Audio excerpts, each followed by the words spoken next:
Hi everyone, because you all opted for 3D flowers, this is what we're doing tonight.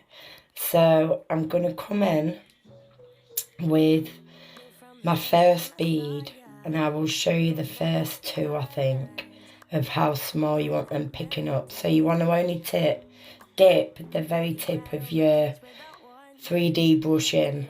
Then what you're going to do is you're going to wipe off the excess liquid, and then with a very, very light hand, just push into that acrylic. Now don't push too hard that you basically flatten the entire petal out, because then you're going to start creating a rose, which I will show you how to do a little bit through the video. So you want very, very small beads of your acrylic. If you was doing this, say like on the course, they would probably tell you to drain out your bead, but I never drain out my acrylic bead. I always pick it up, put it on the nail, then I wipe the excess monomer out of my brush. I do not drain any monomer out of my acrylic beads once I've picked them up, whereas on a course they would tell you to do that. Or they would even tell you to wait for it to go matte. Now I don't even wait for it to go matte. As you can see, all I do is place the bead, wipe my acrylic brush off, and then go straight into the moulding process.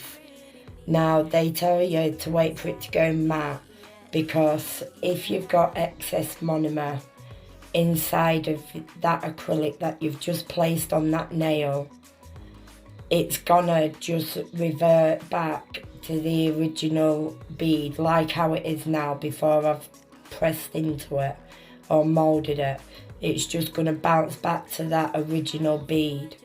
Now if you get your liquid to powder ratio correct, you will not ever need to drain your bead out. Same goes with a 3D rose as well. Now I did do a 3D acrylic course with a brand that I'm not going to mention, and they taught me to drain out my monomer whilst my bead was still on my brush. And now I have learned through experience basically that there is no need to do that if you've got that liquid to powder ratio correct. See, I didn't even wipe my bead then, but you will see that I do go back in because it did start to revert back, like it wasn't as deep as I wanted the petal. And now that's what I mean when I say it's going to revert back to how it was when you placed it on that nail. Now it didn't do anything dramatic and just completely turn back into a ball, which sometimes it can do that, don't get me wrong, it can do that. That's only if your liquid to powder ratio is incorrect. So here I'm coming straight in and I'm just moulding it now. And then when you see me come into the 3D rose, you will see what I mean when I say whatever you do, do not press with a heavy hand, otherwise you're going to get a flat petal. Now my room now was starting to become unbearably hot, even though I had the window open. It was just unbelievably hot. Now don't forget as well that your liquid to powder, once you place that bead, it'll depend on your room temperature and your monomer temperature as well. Now my monomer's been in the freezer for the past 2 hours, like in and out. It's been in the freezer and in the fridge just so that it didn't freeze. I'm not sure if it can freeze. Can anybody answer that? That's an interesting question that I've just accidentally asked myself. So yeah, so here now I'm coming in with my beads. I'm not draining the liquid out of my brush. I will do in a second though now. And then I'm pressing really firmly. Now that's what you don't want to do with the first flower. Otherwise you're going to get extraordinarily flat petals like you are here. So you pick up your bead, get the very tip of your brush and wiggle it from side to side to make almost like a half moon or a backward shaped C on this occasion.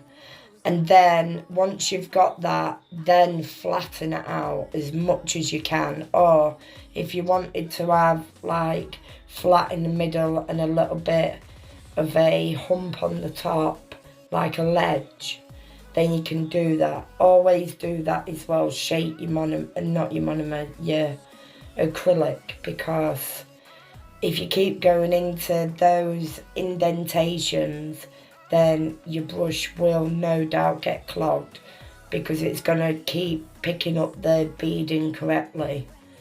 So spread out your acrylic when you're pressing into doing a 3D rose. Make sure you spread the acrylic out. Don't just go in like I showed you on the first one where I just stayed in one spot. Make sure you do your half moon and then get the back of your brush, basically almost the back of your brush, and flatten it out, and then turn your brush from side to side just so that you can make that wide petal. And then keep building it until you're happy. And then in the middle, see, my room was getting really hot at this stage because I had the door shut, but the window was open, but it was still warm. So now I was getting to the point of, right, I'm gonna just see if I can do the middle of it. See, normally I would normally place my bead in the middle, and then I would get my brush into that sharp point and wiggle it inside of the middle of it, which I'll show you now. But it didn't want to cut, so I ended up just flattening it out again to make more petals, and then I just go in with a crystal. So don't forget, your liquid to powder ratio is a must. It's a key. I would suggest that if you're just a beginner, to practice on the back of a paper form. Do you know the backing of a form? Or get yourself some 3D sculpting gel and practice with that. That's like Play-Doh almost, that you have to cure under a light. So I really hope that you enjoyed this tutorial, and I will see you all again soon. Bye.